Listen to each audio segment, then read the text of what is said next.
Alright, good day everyone. You're welcome once again to Master Lectures. And in today's video lesson, we're going to continue from where we stopped in biology, talking about transport in man.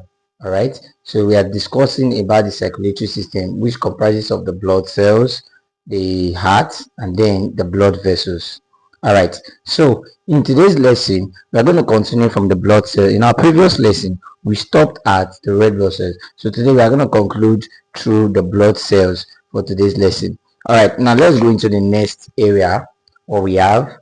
So we have the next area we're going to look at. We're going to look at the white blood cells.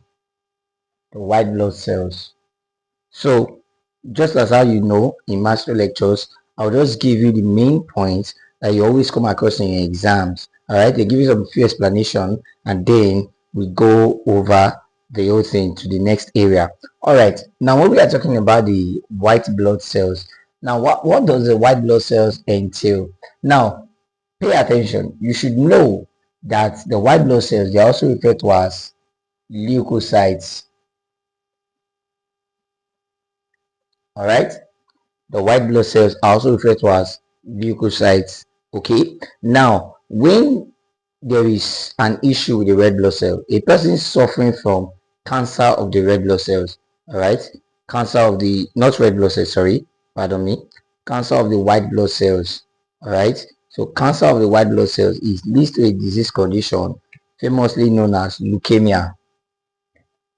All right, leukemia, or you can spell it as leukemia, something like this. Okay, can either add E or decide to put KE there. All right, so leukemia. So this is simply referred to as what? Cancer of the white blood cells.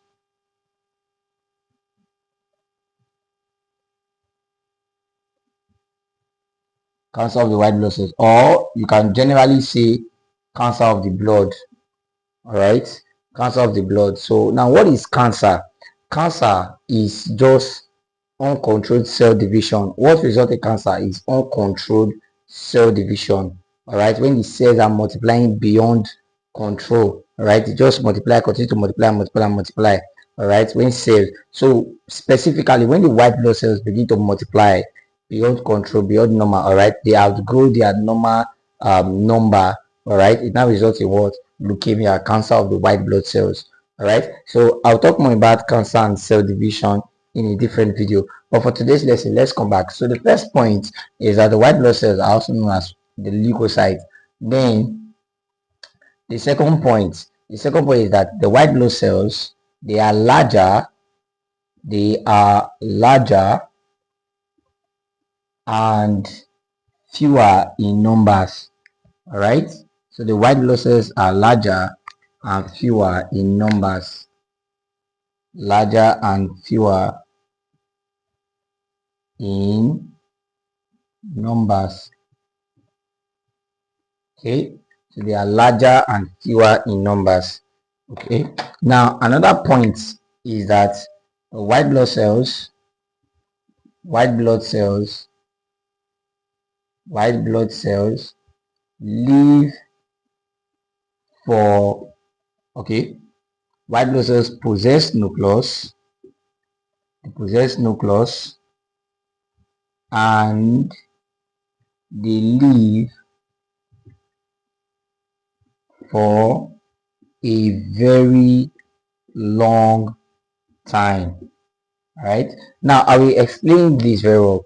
Now remember, take your mind back to the red blood cells in the previous video lesson. Please, if you have not seen that video lesson, please do it to go back and watch. Now if you take your mind back to the previous video lesson when we're talking about the red blood cells, now we said a mature red blood cell loses its nucleus. So a mature red blood cell does not have nucleus, hence it now results in what is known as red blood corpuscles. All right, so they are no longer referred to as cells, but rather they refer to as what?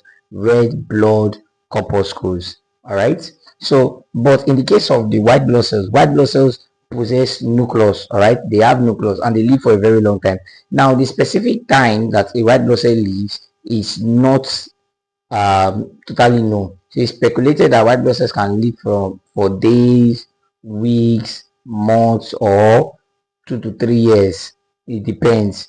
All right, it depends. So a white blood cell can be destroyed, can be killed, not by the body but by infection, because the work of the white blood cells, they are the armies. All right, we are going to add that in our characteristics very soon. So the white blood cells, they are the armies of the body. So they fight. It's just like an army going to war. All right, an army going to war. If you have 100 troops of soldiers going to war, it is possible that the 100 troops will return, or a few will die, or all of them might die. So it all depends. All right, so because the white blood cells, they are the armies of the body, they constantly go to war. All right, so you can have some white blood cells that will be killed within a day, within days, or some within what now, weeks. But removing the area of maybe infection resulting in their death. Okay, now white blood cells, they are speculated to live for at least 1 to 3 years. All right, so they live for a very long time.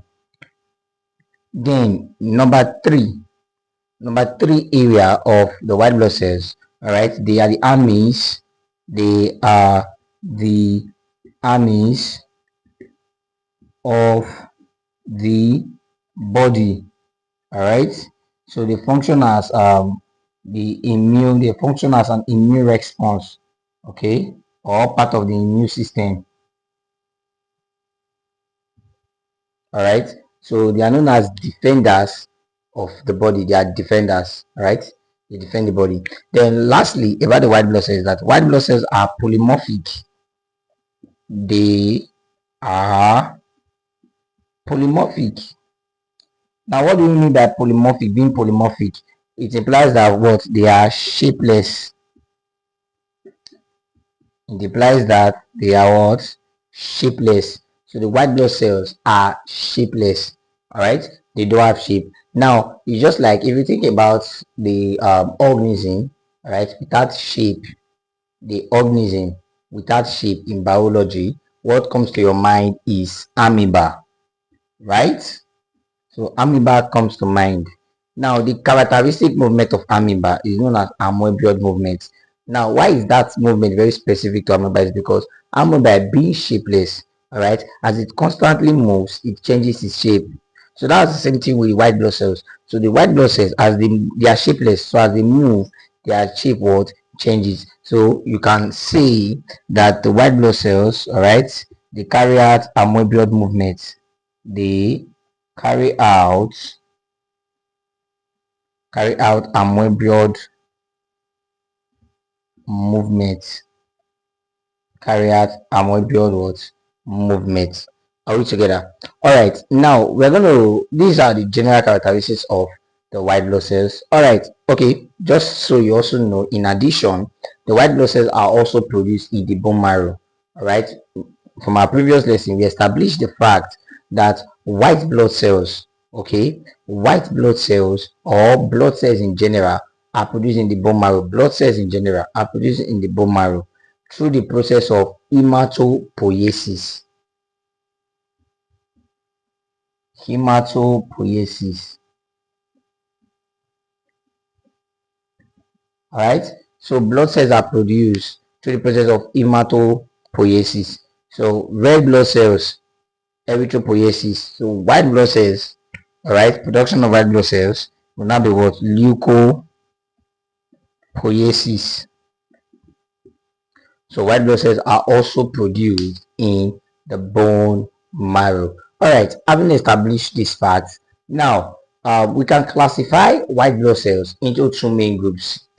We can classify white blood cells, we can classify them into two main groups. Now we can classify white blood cells into, we have the granulocytes.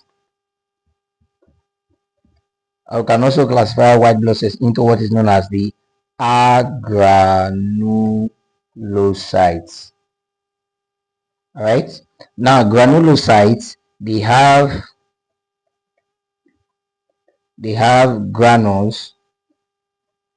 They have granules and a lobed nucleus.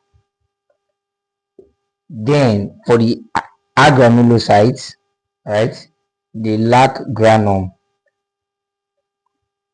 They lack what? Granule. All right. Now, what are examples of granulocytes? I call them named. Examples of granulocytes, I simply call them named. NEB. All right. I call them named. Or you can say Ben. All right. You can just use another code. You can say Ben. But I don't know. I like to call them named. All right. Now, what are named? Named is N, meaning what? Neutrophils. E, meaning eosinophils. Then B, meaning what? Basophils.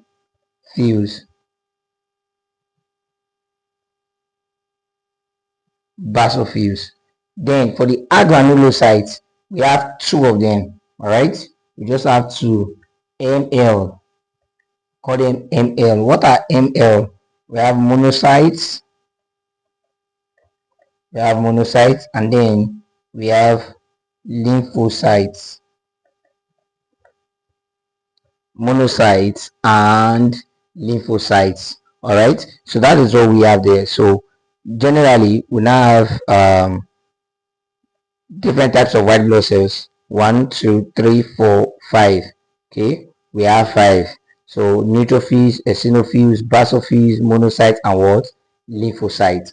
Okay, now you might, those of you preparing for, especially those of you writing nursing and even the 2026 forthcoming JAM examination.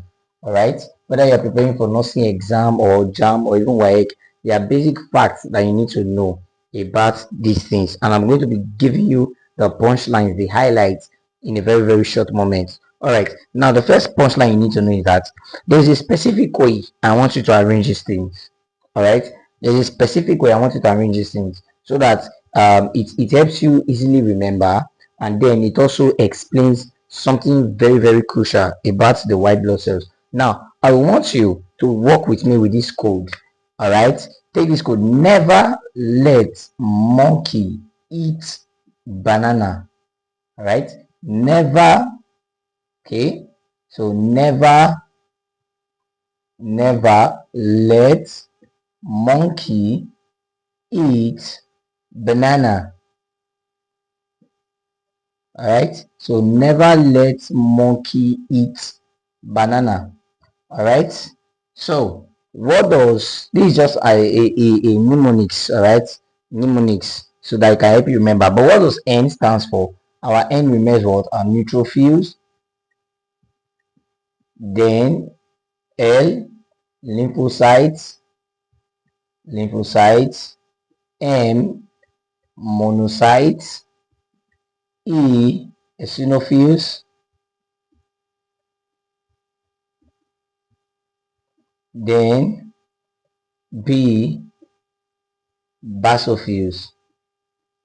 All right, so that's what we have. Now, why did I say you must arrange it like this? Because it shows something very important. Now, if you are asked what is the most numerous white blood cells, all right, the most numerous type of white blood cells, because what you are seeing here are the types of white blood cells. Was here, this is the classification, these are the types. All right, so if you are asked in an examination what is the most abundant white blood cells in the body, please, the most abundant white blood cell in terms of numbers is what? The neutrophils. All right, the most abundant, white blood cells. Okay, the most abundant white blood cells. Then the least abundant white blood cell is the basophil. The least abundant white blood cells.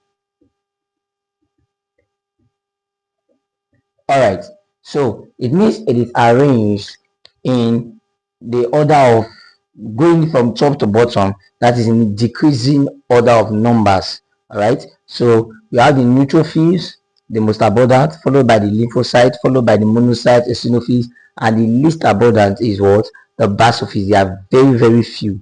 All right, now this for the first point. Now another essential area you need to pay attention to is that the largest, the biggest type of white blood cell is the monocytes. Monocytes are the largest white blood cells. All right. Then the lymphocytes, while the lymphocytes are the fewest, right? Are the fewest, or sorry, the smallest. Okay, the smallest white blood cells. All right. So the biggest white blood cell is the lymphocyte. The smallest white blood cell, sorry, the biggest white blood cell is the monocyte. All right, pardon me. The biggest white blood cell is the monocyte, while the smallest is what?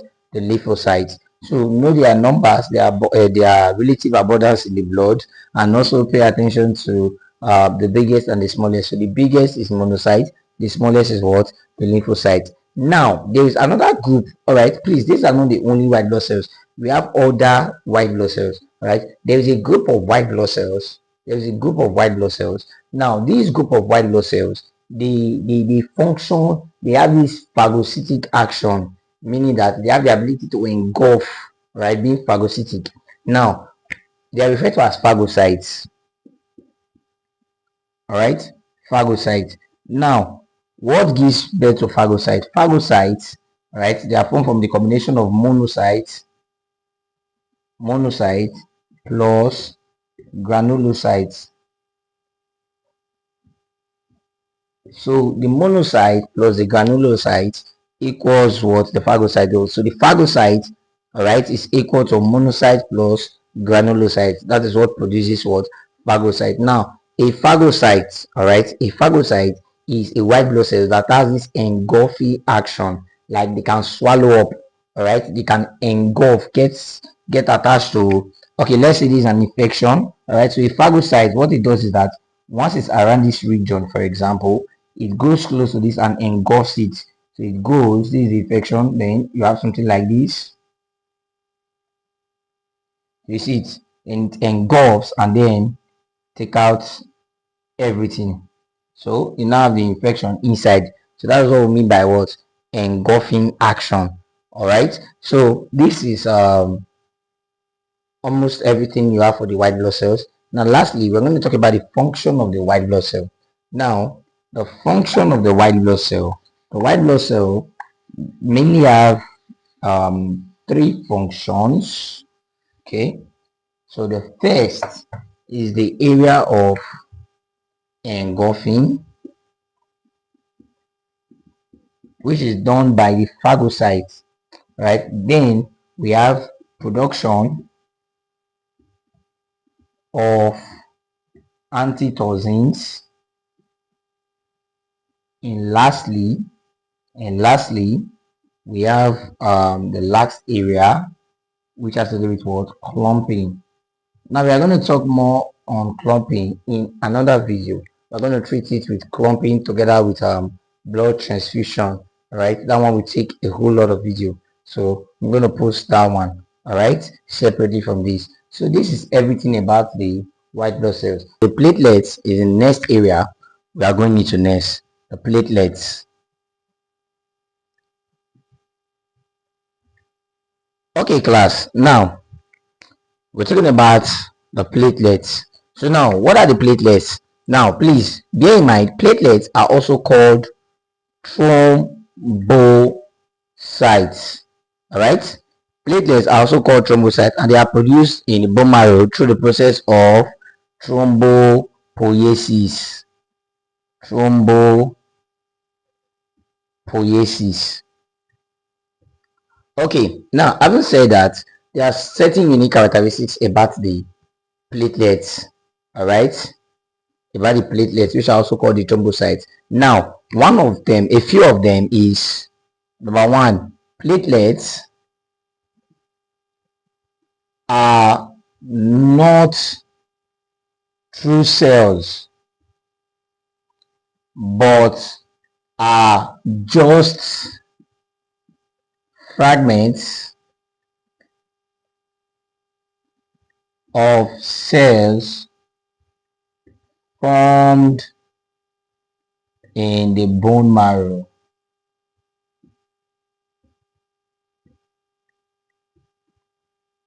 So bear in mind, platelets are not what? They are not true cells, alright? So the platelets are not true cells. Platelets are just fragments of cells. They are not true cells. So if you see a question, which of the following blood cells are not true cells or are just fragments of cells, what will you say? Let your mind come to what? The platelets, aka the thrombocytes. Alright, now having said that, we'll go into the next one. Platelets, they are non-nucleated. Alright, so if we talk about the fact that the platelets are non-nucleated, what do we mean? We mean that the platelets does not have nucleus.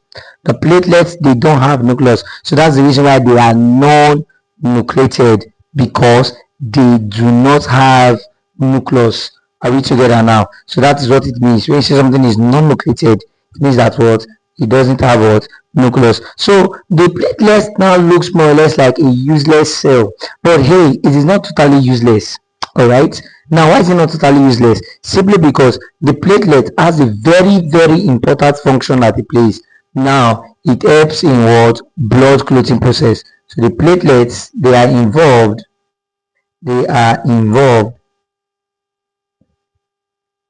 in blood clotting process. Alright, so the platelets are very important because they are involved in what? The blood clotting process. Now, why is it that the platelets are so unique? Right? Why are they involved in the blood clotting process? Simply because they are more or less like an initiator. Right? The platelet has the ability to produce an enzyme, right? A substance that can aid the blood clotting process. Now, before we go into that, now what will result in blood clotting is when there is an injury that leads to what? Bleeding. Now, in basic biological scientific term, there is a word known as hemorrhage. There's a word referred to as what? Hemorrhage. Now, hemorrhage is just a grammatical word that simply means what? Bleeding. Alright, hemorrhage is just a grammatical, scientific, biological word that means bleeding. So it's just one big word that simply means bleeding. Alright, so when we are not talking about bleeding as a result of injury, right? We can have internal bleeding or what? External bleeding. Alright, so when there is an injury, a person is bleeding, what happens is that the platelet goes to the site of injury and aggregates themselves right there, and then they begin to produce what? A substance that now aid in the clotting process. Now let's look at the summary of the blood clotting process. Summary of the blood clotting process. The blood clotting process. All right, now let's look at the blood clotting process. Now when we are talking about the blood clotting process, what do we have? We have prothrombin, which is a blood protein, but it is what? Inactive. All right, the platelets produces an enzyme known as thrombokinase.